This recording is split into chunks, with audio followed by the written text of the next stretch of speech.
Сәлем достар, біз бүгін осындай өте дәмді, әдемі ореховый пирогты дайындайтын боламыз. Комнатный температурадағы 50 грамм сары майды саламыз. Бір кесе қантымызды салып, жақсылап араластырамыз.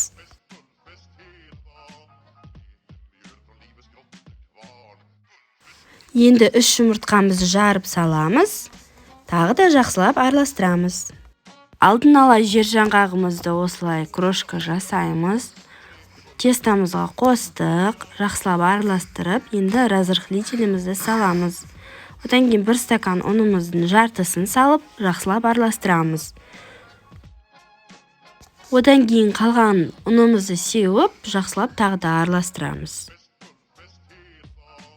Бұл пирогты жасағанда артық ұн да қосып жіберуге болмайды. Ол нан секілді болып пісіп кетеді. Мен берген рецепт бойынша жасаңыздар, сонда дұрыс шығады. Енді противенімізді жақсылап май жағып, қамырымызды саламыз. Менде силиконовый форма. Енді 180 градусқа духовкаға саламыз. Міне дайын болды. Өте керемет әдемі шықты.